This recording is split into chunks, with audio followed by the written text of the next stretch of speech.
thank God a special lady, I wouldn't call her name, always come here every Saturday and support, bless this ministry. As you know, we don't come around and beg people money. It's not right, it's not good. All that I have to do is obey God, put the offering plate deal, and anybody feel to bless us, they bless us. Because the Bible said the workman is worthy of his labor. And if you have an axe plowing, you cannot expect the axe. You're going to muzzle the axe and have it plowing, and it can eat out a little out of the ground. Where would it get the strength even to pull the plow? So God will provide, amen. So that's what God do, amen. And I want to thank God there are many vendors around here, amen. Some would come over here and bless this ministry with the offering. And you know, I acknowledge, Marty, I acknowledge that gentleman very much. The man that would bring over the smoothie over here. It seems like he just time me when I almost finished preaching to build up my stomach. Hallelujah! And many vendors around here would come and bless this ministry. And there are some people up there, and when they sell the breakfast, the coffee and everything, all the teas back behind there, behind the blue roof, behind back by Carmen, back behind there. And others would come and bless this ministry. So I want to say thanks to you all for doing that. Amen. God is a good God. When you look after God's people, God would look after you. Let me tell you, I said something a while ago, and I would have to say it again. If it had not been for God, I would not have been here this morning preaching. I need to say it again. Me and my partner went and see water, went and see, because I have my own boat that we went and see for fishing, but sometimes I only go once a week, once or 2 weeks and all these kind of things. I'm more taken up with the work of God according to my age. Now, we went out there to fish, and we usually just come here when the sun goes down, but somehow Thursday, I decided I'm going to stay late, so we make sure we walk with plenty food that we could stay there a long time, because I have a little roof on my boat.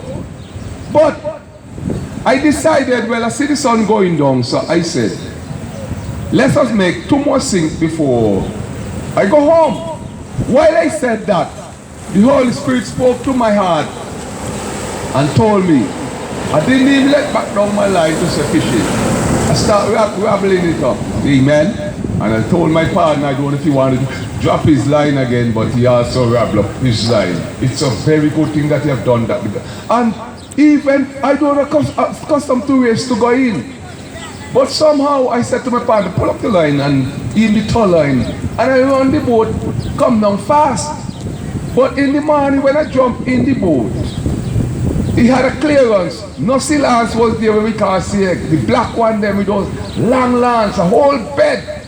Now, it was clear. But when I reached down there, it's getting dark now, you know. And it dark up very quick. So when I put out my partner and I decided to just anchor the boat and swim in, go in and then walk in, amen. If I'd only stepped 5 more minutes, I would have been in the hospital now, all over my body, and if I didn't do what God told me to do, I don't know what would have been happening. I would have been in some real pain, because endless silence, a whole bed, black one. So when the Holy Spirit tell me, put on your life jacket when you're going in, that not knowing that I didn't think about the silence still, put on your life jacket to float you going in. When I reach in over the silence them, I saw them, I barely could see them, you know, because the sun almost gone. And I still want to put down my foot because the enemy is telling me, the devil is telling me, well, go in still. I said, no, the jacket had me floating, otherwise the place is so shallow, they'll have gone all through me because my body would have gone under the water. I swim back.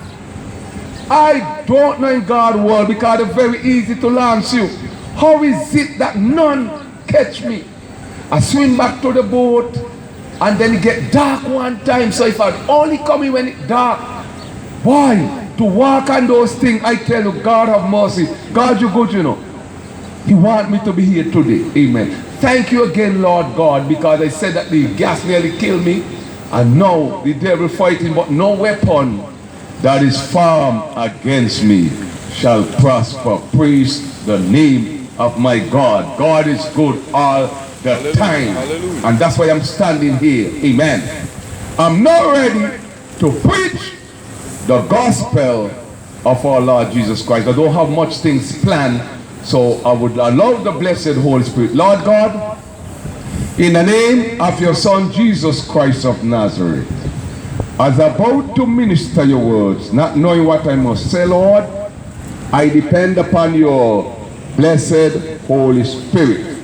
As I speak to the Lord, help me not to speak in myself, but as I speak, Lord, I speak as the oracle of God. Give me wisdom, knowledge, understanding, revelation in which to speak today, Almighty God. Let the angel of God chase every demon spirits that will try to hinder the word of God. As I teach and preach the word of God, help me today. Strengthen me, O God, to do so, O Father God of heaven. I pray for the listening friends around here that you will bless everyone. I want to pray, Lord God, even for those who have given an offering this morning. Lord God, as you just remind me, I pray even for every one of them and those who may be on their way to give in the name of Jesus. Lord God, if they have sickness in their body, by faith right now, I call the resurrection power of Jesus Christ to touch their body, even now from the top of their head, even to the sole of their feet, and heal them in the name of Jesus.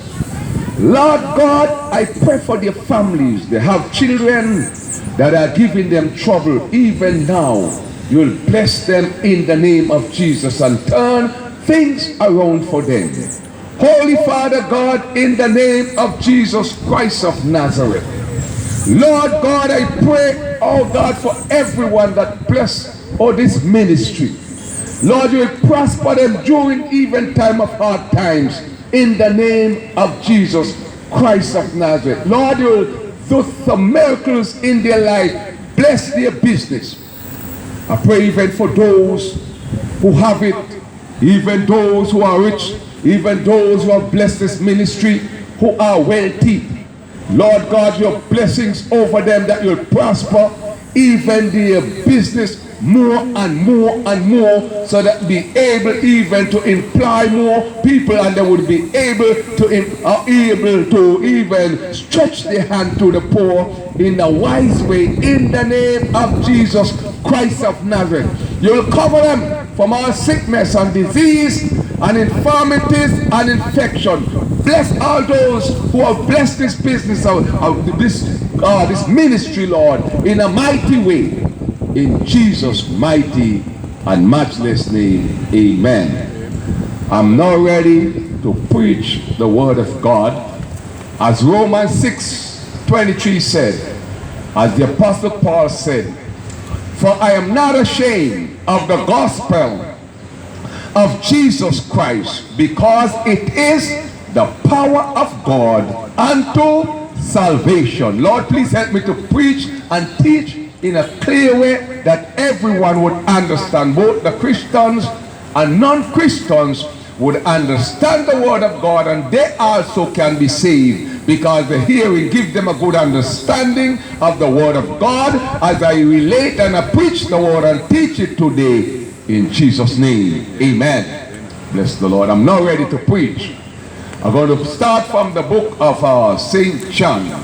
Praise God. Chapter Gospel, St. John Gospel, chapter 40. It's a good and interesting scripture to teach, because even many Christians will read this scripture, they will only read it out and maybe get a little understanding on the surface, but they need to really get down and get a full understanding why Jesus spoke these things to his disciples. And even though Thomas and Philip asked some, what I must say, silly questions, he was able even to make their mind, clear up their mind and their understanding of what Lord you were saying. He said here, as I quote from St. John Gospel, chapter 14 and verse 1, Jesus said to the disciples, "Let not your heart be troubled. You believe in God, believe also in me." I must explain to you why he said these things, because in these other scriptures behind here, amen, I think like John 13 and so, and Jesus was speaking to them and letting them know that he was going to be crucified, he was going to die and everything, and how he would be persecuted and suffer and bled and die. So he knew that he was going back up into heaven. I got a lot of things to teach today because the Holy Spirit has dropped something in me. I need to keep teaching this thing because people need to know that God is alive, and people need to know that God lives in the hearts of men. And even some Christians who have a hang up, in other words, because they don't have a good knowledge of God, they don't have the understanding that when people ask them if they know God, show me God, they don't know to answer people. But God is real. I could tell you I know God, but how I know God? In the spirit. And how I know God? Because he's working inside of me. How I know God? Because I feel his power demonstrating in me. How I know God? I feel the anointing of God. How I know God? He put joy in my heart. How I know God? He changed me completely from the things of the world, and the things that I used to do, I do them no more. He break every habit. He break every chain and fetters of sins and everything off of my life. And I tell you today, I knew God. I may read down to John 3:16, how he taught Nicodemus and how we know God. The wind blow, you hear it, you feel it, but you cannot see the wind. So Jesus was saying to Nicodemus, Nicodemus, the wind blow, you hear it, you feel, you hear it, you hear the sound, but you can't tell when it comes and where it go. You can feel it. So Jesus was trying to teach Nicodemus, you know, you were living by the law, and scribes and Pharisees and everything, but it's a different and a new doctrine now. So Nicodemus, you can't expect to hold on to Moses' law anymore, going to farms and rituals, the blood of the dove and everything, and the goat and this thing. Nicodemus, now you must be born of the water and of the spirit. Nicodemus, you feel the wind. Nicodemus, when you repent of your sin and you open up your heart, the Holy Spirit come in and he bless you and touch you, and you will get the experience and know that God is real. According to Acts chapter 2, I'm going fast, really fast, because I would like to tumble up some of those scriptures. Acts chapter 2, the Bible said that Jesus told his disciples after he decided to go back to heaven. Now, amen, the God's man, when he died, buried, God is revealing. Just teach me while I'm preaching and teaching. He's showing me now what he did. Amen. That's why he must be crucified. God is showing me here. His son could, I've never seen it so. He said his son Jesus Christ could not go back to heaven the way he was. So he must be crucified. Watch a revelation. Thank you, Holy Spirit of God. He must be crucified by evil men. He must be betrayed by one of his disciples by the name of Judas Iscariot, who was the devil himself, who could not get saved, whose name was son of perdition. That means Satan possessed that body, like in the latter days to come, how the devil will possess the body of someone of those pope out of Rome, who would become the Antichrist, and that soul, that person cannot be saved because they are the son of perdition. That means the devil possessed them. That means they are the devil himself walking in the case of a human, an evil heart. That's why I tell people, I tell politics poison, you know. I don't touch sacred politics, but politics right in the Bible, all the book of Daniel, Ezekiel, Praise God. Matthew chapter 24, and also other scriptures down in Revelation. Revelation chapter 17 and 18, pure political affairs. I told people, I'm not telling you what to do. I don't deal too much with politics. I stay normal and straight and love everybody, because God gave me that wisdom and knowledge to know that. Praise God. I'm reading, I'm preaching though. I can't take on that, no, brother, man. I can't take it on. I cannot take it on. That's the devil sending you to distract me. Amen. I'm aware of the devil, you know, so I'm not a foolish preacher. Amen. He don't know what he do, but the Satan send him. He don't even know that probably. He may come in a peaceful way, but the Satan. Because the Satan trying to stop me while I'm preaching. Amen. So let me go ahead again. Devil, the blood is over you. And nothing going to stop me from preach and teach today. The devil could come in subtle ways to you. Amen. Now, I'm not going to forget, because the Holy Spirit is revealing to me. Amen. Jesus Christ could not go back up into heaven with the body that he had on. Amen. So I talk about the political affairs. I teach people. Many preachers don't preach the way I preach. You know. I don't see the preachers that preach like how I do, how we do here. Amen. And it's serious, because I listen to all the preachers all through the years. All the years that I've been saying, 40 years. I observe all these preachers and they're not coming straight. Amen. Let God have me to come straight. Amen. So talking about the political affairs, not from, I'm not dealing with saying it's political affairs. Amen. So what happened then? Amen. Praise God. The enemy, the devil, will possess a political leader. And you may wonder why you hear me say that I don't deal too much with politics. Because Christians, I need, watch it, you can do your politics, you can vote for who you want to vote for in a wise way, do everything in a wise and nice way. But hear me as a man of God, what I teach, I'm candidly speaking, I'm speaking worldwidely speaking. Amen. Politics is poison, whether you like it or not. Because when the Antichrist comes, he's going to stamp out Christianity. He's going to destroy and shut down every church, if you did not know. The world political leader who would try to be one anti-deluded. You're going to see what's going on all over the world. It's political people killing Christians right now. Tell you politics poison, you know. In Iran, you can't call on God, they kill you. Amen. In China, Red China, they kill you. In North Korea, they kill you. In Russia, they kill you. This is what's going on today, amen, in the world. Praise God. So let me get back here to the book of John. And the Bible said here, let not your heart be troubled.